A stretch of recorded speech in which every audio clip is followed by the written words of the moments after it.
Hi viewers, வணக்கம். நீங்கள் பார்த்து கொண்டிருப்பது சமையல்குறிப்பு.com-இன் சுவையோ சுவை. நம்ம இன்றைக்கி பார்க்க போகிற ரெசிபி என்னென்னு பார்க்கலாம். நான் இன்றைக்கி உங்களுக்கு குழிப்பணியாரம் எப்படி செய்கிறதுன்னு சொல்ல போகிறேன். குழிப்பணியாரம் செய்கிறதுக்கு மாவு எப்படி தயாரிக்கிறதுன்னு பார்க்கலாம். நான் இந்த கப்புக்கு வந்து 1 கப் புழுங்கல் அரிசி எடுத்து வச்சுருக்கேன். அதே அளவு பச்சை அரிசி 1 கப், 4 ஸ்பூன் உளுந்து, வெந்தயம் 1 ஸ்பூன். இப்போ நம்ம எடுத்து வச்சுருக்கக்கூடிய புழுங்கல் அரிசி, பச்சை அரிசி, உளுந்து, வெந்தயம் எல்லாமே சேர்த்து இது முங்குற அளவுக்கு தண்ணி ஊற்றி ஒரு 4 மணி நேரம் ஊற வச்சிடணும். ஊற வச்சுட்டு இதை கிரைண்டரில் அல்லது மிக்சியிலே போட்டு நல்லா மாவாக நைஸாக அரைச்சிக்கோங்க. ஊற வச்ச அரிசி எல்லாத்தையும் இப்போ அரைச்சி வச்சுருக்கிறேன். இதோட உப்பு சேர்த்து 12 மணி நேரம் புளிக்க வைக்கணும். இப்போ மாவு அரைச்சி 12 மணி நேரம் புளிக்க வச்சுருக்கிறேன். குழிப்பணியாரத்துக்கான மாவு ரெடி ஆகிடுச்சு. இப்போ குழிப்பணியாரம் செய்கிறதுக்கு தேவையான பொருட்கள் என்னென்னு பார்க்கலாம். 12 மணி நேரம் புளிக்க வச்ச மாவு, 2 பெரிய வெங்காயம் எடுத்து பொடியாக கட் பண்ணி வச்சுருக்கிறேன். தேங்காய் துருவல் சிறிதளவு, தாளிப்பதற்கு தேவையான அளவு கடுகு, கடலைப்பருப்பு, எண்ணெய் தேவையான அளவு. இப்போ நம்ம குழிப்பணியாரம் செய்கிறதுக்கு என்ன பண்ணுறதுன்னு பார்க்கலாம். அடுப்பு ஆன் பண்ணி கடை அடுப்பில் வைங்க. கொஞ்சமாக எண்ணெய் ஊற்றிக்கோங்க. எண்ணெய் சூடாகட்டும். எண்ணெய் சூடாகிடுச்சு. இப்போ கடுகு போட்டுடலாம். கடுகு வெடிக்கட்டும்.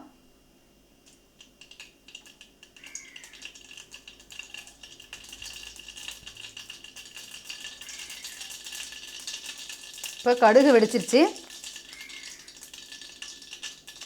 ஒரு 2 ஸ்பூன் கடலைப்பருப்பு. கடலைப்பருப்பு போட்டிங்கன்னா தான் வந்து நல்லாயிருக்கும் டேஸ்ட்டு. குழிப்பணியாரத்தை கடித்து சாப்பிடும்போது அது வாயில் கடிபடும், அதுதான் டேஸ்ட் நல்லாயிருக்கும். கடலைப்பருப்பு கலர் ப்ரௌன் ஆகட்டும். லைட்டாக கலர் சேஞ்ச் ஆகிடுச்சு. இப்போ நம்ம கட் பண்ணி வச்சுருக்கக்கூடிய வெங்காயத்தை இதில் சேர்த்துடலாம்.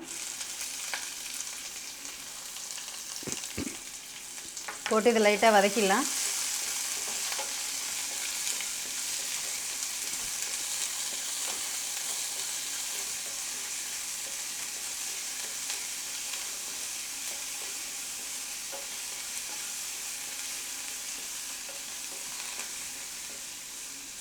வதங்கட்டும்.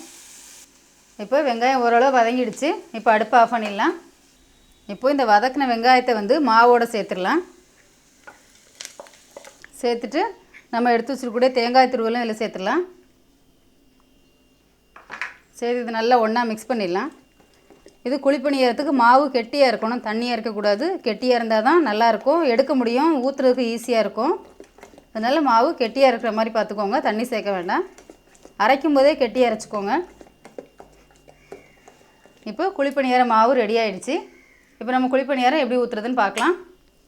இப்போ அடுப்பு ஆன் பண்ணி குழிப்பணியார சட்டி அடுப்பில் வச்சுருக்கிறேன். சட்டி சூடாகட்டும். சட்டி சூடானதுக்கப்புறமா ஒவ்வொரு குழிலையும் வந்து ஒரு 1/2 ஸ்பூன் எண்ணெய் ஊற்றிக்கோங்க.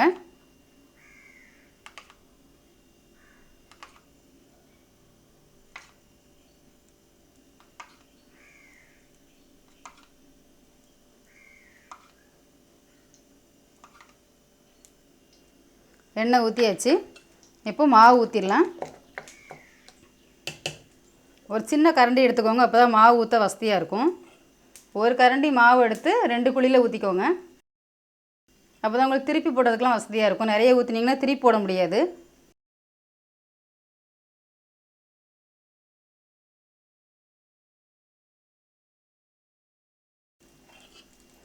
ஃபுல்லாக ஊற்றிட்டிங்கன்னா உங்களுக்கு திருப்புறதுக்கு ஈஸியாக இருக்காது, கஷ்டமாக இருக்கும்.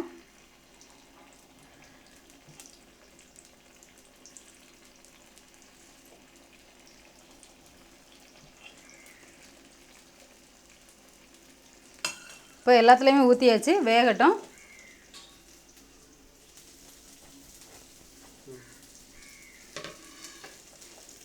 இப்போ வெந்துருச்சான்னு பார்க்கலாம். லைட்டாக திருப்பி பாருங்கள். இன்னும் கொஞ்சம் நல்லா கலர் சேஞ்ச் ஆகட்டும். அப்போ தான் பார்க்குறதுக்கு ரொம்ப நல்லா கலர்ஃபுல்லாக இருக்கும்.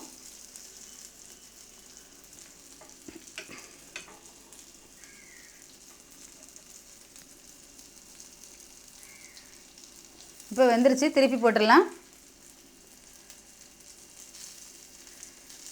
இப்படி ஒரு சின்ன கரண்டியை வச்சுட்டு இப்படி லைட்டாக அப்படி திருப்பி விடுங்க, போதும்.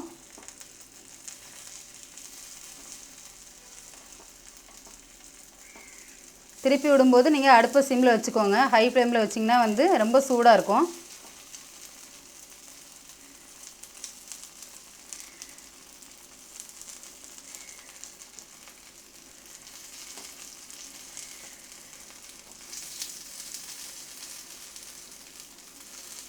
இப்போ திருப்பி விட்டு அடுப்பு சிம்மில் வச்சுருங்க. ஃபுல் ஃப்ளேமில் வைக்க வேண்டாம், வச்சிங்கன்னா தீஞ்சு போயிடும். அடுப்பு சிம்மில் வச்சு வேக வைங்க. ஏன்னா நம்ம முன்னாடி வச்சுருக்கும் போதே பாதி வெந்திருக்கும், அதனால தான். எடுத்துடலாம். இன்னும் கலர் சேஞ்ச் ஆகிடுச்சு. குழிப்பணியாரம் வெந்துருச்சு, எடுத்துடலாம். இப்போ இந்த மாதிரி ஒரு ஸ்பூனை வச்சுட்டு ஈஸியாக எடுத்துருங்க.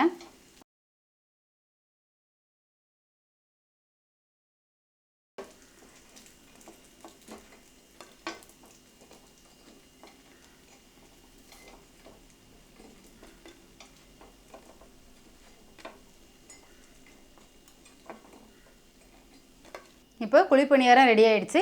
இதை வீட்டில் நீங்கள் செஞ்சு பாருங்கள். இது பற்றின கருத்துக்களை கமெண்ட்ஸில் சொல்லுங்கள்.